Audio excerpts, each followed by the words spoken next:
points in the fourth. He's in the locker room with Perez.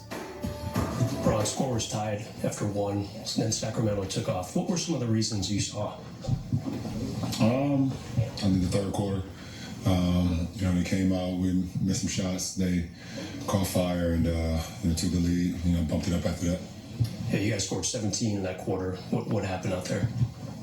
Offensively, we just couldn't get it going, and they did. Really good team, really good team. They had our number this year, that's for sure. Were you seeing any common threads that led to them getting the, 19 threes that they made tonight? They do a great job of passing the ball, spreading the ball, moving bodies, and when they're knocking down threes, they do this tonight. It's very difficult to guard. Well, you guys have an action that's working offensively, even if it's leading to some missed shots that guys would normally make. As a group, how can you stay disciplined to keep going to it versus trying something else? Recognizing like a good look, even with a miss, can sometimes be better than a different type of look. That's pretty much our league, though. No one ever sticks to what's working. People want to get cute and try new things, but that's our league has always kind of been like that over the last few years. When I came into the league, it was like one thing is working, we're gonna milk that until you stop it, and even if you stop, we may go back to it. But that's just how the league is now. You mentioned mixing up pitches at shoot around. How did you feel like you guys did that tonight in terms of like switching 2-3 zone, drop, playing up the touch? We did. We mixed pitches, and they still hit a few. Is there something psychological? You mentioned that they had your guys' number this year. Is there a moment in the game where it's just like it feels like every time the ball swings to an open guy, it's a big shot?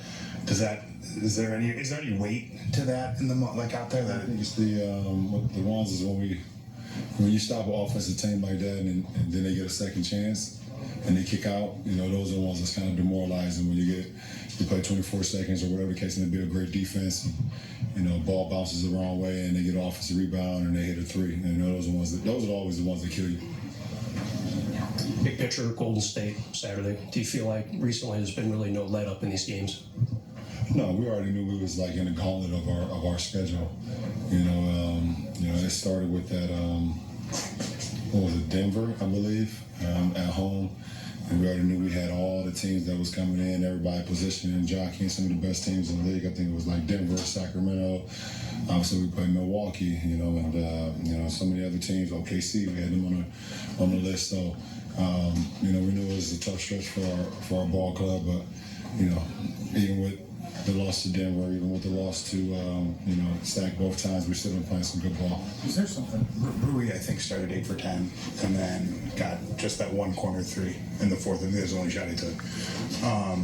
Are there ways, when you're a complimentary player like that, do you guys need to find him more when he's hot, or are there different things you guys can try to do to maximize that kind of night for him so it's not a situation where we're just taking one shot in the second half?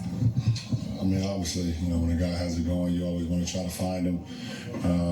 But the game is, I don't know, I have to rewatch it to see if there were ways for us to get the ball. But teams make adjustments too. Really good teams make adjustments. If they have guys that, X-factor guys that's got it going, they're able to make adjustments and try to take some of the looks that he was getting away from him. So. How's your ankle and how are you feeling? I didn't know you were battling the sickness a little bit. Ankle's doing decent. Trying to knock this cold out as fast as possible. So we see. Thank you. So LeBron James, as the Lakers lose 120-107, battling that